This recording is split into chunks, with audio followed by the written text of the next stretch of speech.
Hello friends, welcome to Padmanarayana లాక్స్కి. ఇవాళ ఏంటంటే కథ, జీవితంలో ఎదగలేమేమో, మనం ఇంతేనేమో, మన జాతకం ఇంతేనేమో అని నెగిటివ్గా ఆలోచించే వాళ్ళకి ఈ గ్రద్దతో ఒక కథ చెప్తున్నాను, వినండి.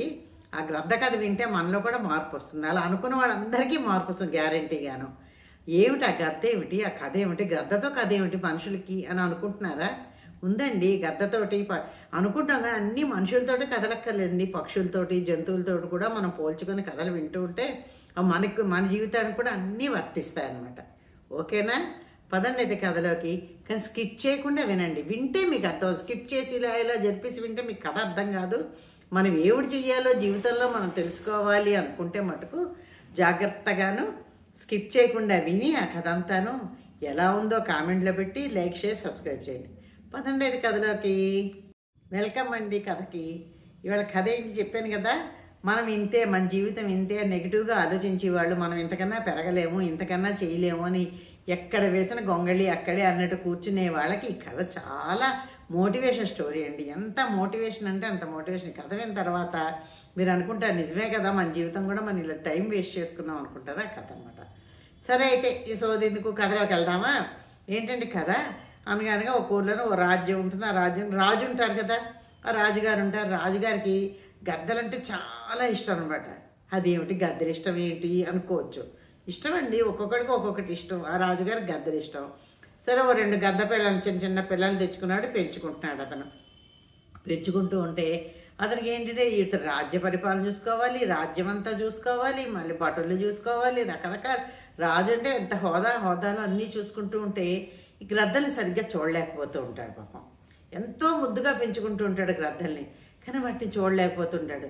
ఓ రోజు చాలా విచారిస్తాడు అనమాట. ఏంటి, నేను గద్దల్ని సరిగ్గా చూసుకోలేకపోతున్నాను, ఎలాగా అనుకుంటాడు. సరే ఇంకా ఆలోచించి ఒకరోజు అనుకుంటాడు, లాభం లేదు, నాకు ఎలాగూ టైం ఉండట్లేదు, ఈ గ్రద్దల్ని బాగా పెంచి మంచి బాగా ఎగిరి మంచి పుష్టిగా మంచి జాతైన గ్రద్దల్ని చేద్దాము అని అనుకుంటాడు. చూసి ఓ మంచి గద్దని పెంచి అతన్ని చూస్తాడు. మంచి అతన్ని చూసి తీసుకొస్తాడు. అతనికి అప్పచెప్తాడు, బాబు ఈ 2 గ్రద్దలు అంటే నాకు చాలా ప్రాణం, నాకు చాలా అపురూపం, చాలా ముద్దు, నేను వీటిని చాలా ముద్దుగా చూసుకున్నాను, కానీ వీటిని అన్నీ చూసుకుందామని నేనే అన్నీ చేసుకుందామంటే నాకు టైం చాలట్లేదు, అందుకని నిన్ను పిలిచాను, నువ్వు ఇక్కడే ఉండి నీకు అన్ని సదుపాయాలు నేను ఇస్తాను, నా గ్రద్దల్ని మటుకు చాలా బాగా పెంచాలి, వాడికి కొంచెం కూడా కష్టం రాకూడదు అంటాడు.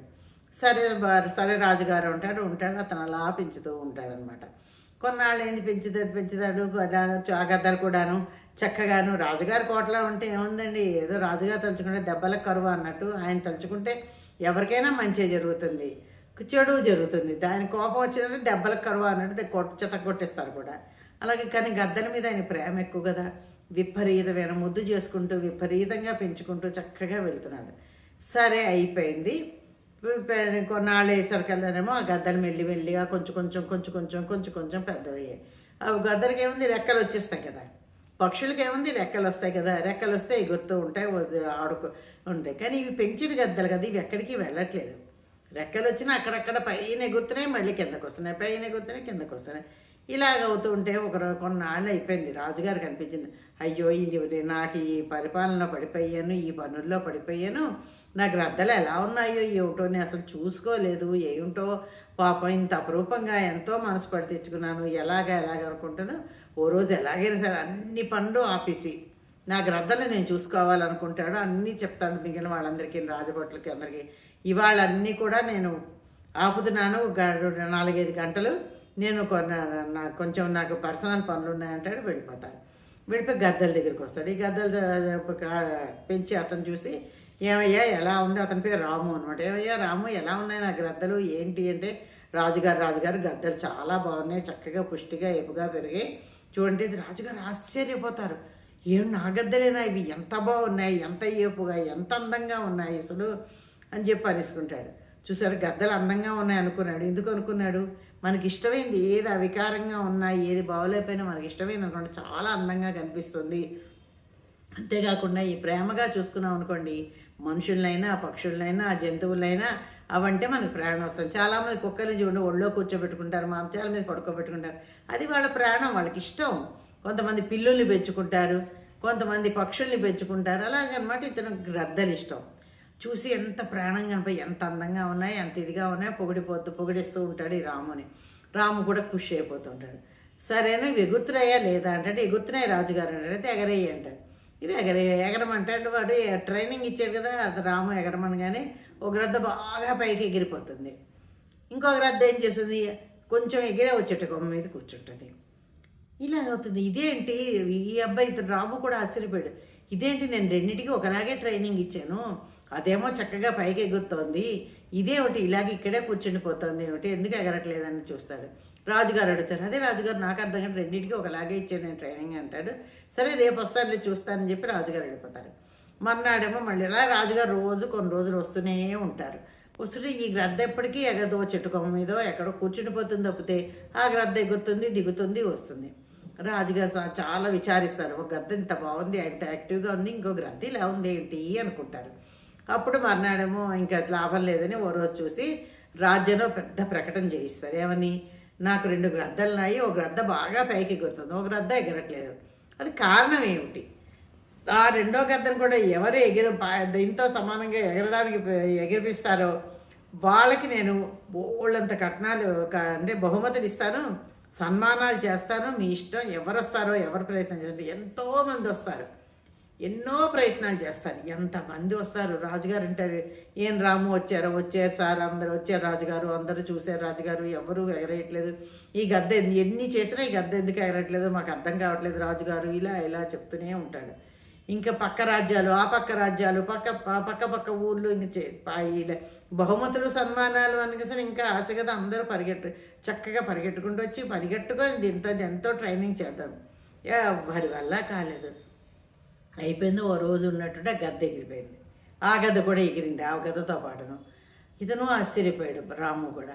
అప్పుడు గబగబా వచ్చి రాజుగారు మన గద్ద ఎగిరింది రాజుగారు, రెండో గద్ద కూడా ఆ పెద్ద మొదటి గద్దతో సమానంగా ఎగిరింది. అవును అది ఎలాగ ఎగిరిందంటేనే, ఏమో రాజుగారు ఇంకొక అతను వచ్చాడు, ఓ రైతు వచ్చాడు, రైతు ఎగరేపించాడు అని. అవునా అయితేనే గబగబా సంతోషం కదా రాజుగారికి, అంత ముద్దుగా పెంచుకున్నాడు, ఆ గద్ద ఎగురుతుందండి, ఎంత ఆనందంగా. మా పిల్లలు కూడా వృద్ధిలోకి వస్తున్న కొద్దీ మనకు ఎంత గర్వంగా ఎంత ఆనందంగా ఉంటుంది.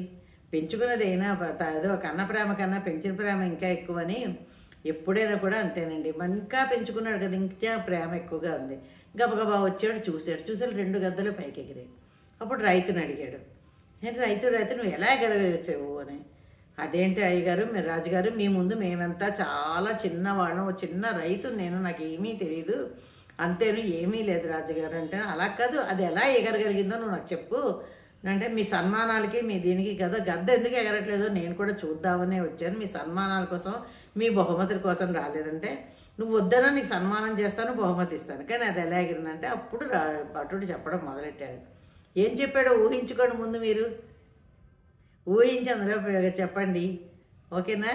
దీంతోపాటు ఇవాళ ఏంటి, నాకు గజలక్ష్మి వారి గాజురుమాలతో పూజ చేశాను, అది కొంచెం ఫోటో చిన్న వీడియో పెడుతున్నాను. గజలక్ష్మి అమ్మవారి దగ్గర గాజురుమాలను మన మణిదీప వర్ణన పారిజాతాలతోటి రోజు చేస్తున్నాం కదా, షార్ట్స్లో పెడుతున్నాను. ఇవాళ ఇందులో కూడా పెడుతున్నాను మధ్యలోని, కానీ చివరిని కానీ ఎప్పుడైనా పెడతాను చూడండి, స్కిప్ చేయకుండా చూసి ఎలా ఉందో కామెంట్లో పెట్టండి, ఓకేనా. అయిపోయిందా, ఇలాగే అయిపోయింది మొత్తానికి. అంటే అయితే ఏం చేసావు చెప్పు అందరూ అడుగుతారు. రాజుగారు అడిగాక చెప్పక తప్పదు కదా, రైతుకి చెప్పాడండి. ఏం లేదు రాజుగారు, ఆ చెట్టు కొమ్మలు ఉన్నాయి చూసారా, ఆ చెట్టు కొమ్మలన్నీ నరికేశాను. అది ఎందుకు నరికావు చెట్టు కొమ్మలు అంటే, ఈ గద్ద ఏం చేస్తుంది, ఇక్కడి నుంచి కొంచెం దూరం ఎగురుతుంది, ఎగిరిన చెట్టు కొమ్మల మీద కూర్చుండిపోతుంది, ఆ గద్దెం పైకి ఎగిరిపోతుంది, నువ్వు ఇది ఎందుకు కూర్చుంటుంది అని చెప్పి చూసి నేను శుభ్రంగా చెట్టు కొమ్మలు నరికేసాడు. ఈ గద్ద కూడా అప్పుడు ఆ గద్దతో పాటు ఎగిరింది అన్న. అదేంటి అది ఎలాగంటే, కూర్చుంది చోట్లయితే ఏం చేస్తుంది డాక్టర్ రాజుగారు, చక్కగా పైకి ఎగిరిపోయింది. అది దానికి ఏంటంటే, చాలే మనం ఇంత ఎగిరాం కదా, ఇంకెందుకులే ఎగరడం ఉన్నట్టు ఆ చెట్టు కొమ్మ మీద కూర్చొని దాని తిండి నోటి దగ్గరికి వస్తుంది, అన్నీ దానికి నోటి దగ్గరికి వస్తున్నాయి. కష్టపడక్కర్లేకుండా మీరు మనిషిని పెట్టి వాటిని పెంచుతున్నారు. కష్టపడితే కదా వాటికి ఫలితం తెలుస్తుంది, కష్టపడలేదు, ఫలితం తెలియలేదు, ఏదో సరదాగా ఎగురుతోంది ఆ మొదటిది. రెండోది అది చేయట్లేదు, నాకు ఎందుకంత ఎగరడం, అంత కష్టపడడం ఎందుకు, అన్నీ నా దగ్గరికి వస్తున్నాయి, నేను దర్జాగా బతుకుతున్నాను అనుకుంది ఆ గద్ద కూడాను. హాయిగా వస్తున్నప్పుడు చాలే, ఉన్నదాంతో చాలు, ఇంకా ఎందుకు కష్టపడి, ఇంకా ఎక్కువ ఎందుకు మనం కష్టపడాలి, సంపాదించాలి అనుకుంది ఆ గద్ద. ఆ చెట్టు కొమ్మ మీద కూర్చునేది, ఆ చెట్టు కొమ్మ మీద కూర్చునేసరికల్లానేమో ఈ గద్ద ఎగిరేది, ఈ గద్ద కూర్చుండిపోయింది. అప్పుడు నేను చూశాను ఈ కొమ్మలన్నీ కొట్టేశాను. ఇంకా అది కూర్చుంది చూడలేదు కదా రాజుగారు, అందుకు పైకి వెళ్ళిపోయింది, అది కూడా ఎగరడం మొదలెట్టింది అంటారు. అరే నీ తెలివితేటలు మంత్రి గారు, రైతు నీకు అని చెప్పి చాలా ఖుషి అయిపోయాడు రాజు. ఖుషి అయిపోయి అతనికి సన్మానం అది చేశాడు, బహుమతులు బోల్డని బహుమతులు ఇచ్చాడు. నిజంగా మాకెవ్వరికి రాని ఐడియా, అందుకే అంటారు చదువుకొని వాడికన్నా చాకలాడమైన అన్నట్లు, చదువుకోవడం కాదండి, తెలివితేటలు ఉండాలి, అవి టైంకి ఉపయోగించాలి. చూసారా రైతు ఎంత టైంకి అంత అంటే నకశక పర్యంతరం పరీక్షించాడు, ఈ గద్ద ఎలా ఎగరగలదు, ఎందుకు ఎగరట్లేదు అని ఆలోచించి అది చూసి పట్టుకొని ఆ కొమ్మలు కొట్టేసి చక్కగా పైకి ఎగిరేటట్టు చేశాడు.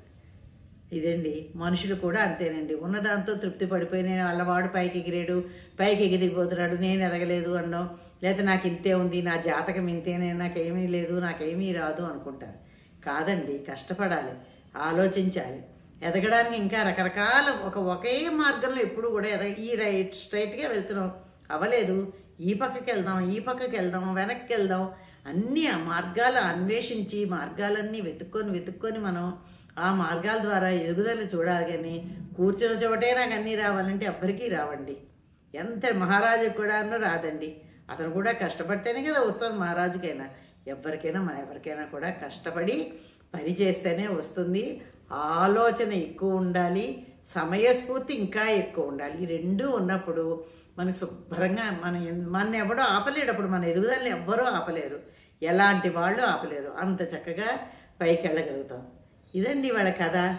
గద్ద, 2 గద్దలతోటి మనకి ఎంత చక్కటి కథ వినిపించారో రైటర్ చూడండి, ఎంత బాగుంది కదా ఈ కథ. చాలా అంటే చాలా బాగుంది. 2 గద్దలు, ఒక గద్ద ఎగురుతుందో ఒక గద్ద ఎందుకు ఎగరలేదో మనకి ఎంత క్షుణ్ణంగా, ఎంత చిన్న క్లుప్తంగా ఎంత బాగా చెప్పారో అని. మీకు ఎలా ఉంది కదా కామెంట్లో పెట్టండి, లైక్, షేర్, సబ్స్క్రైబ్ చేయండి. ఓకేనా ఫ్రెండ్స్, థ్యాంక్ యూ, బాయ్.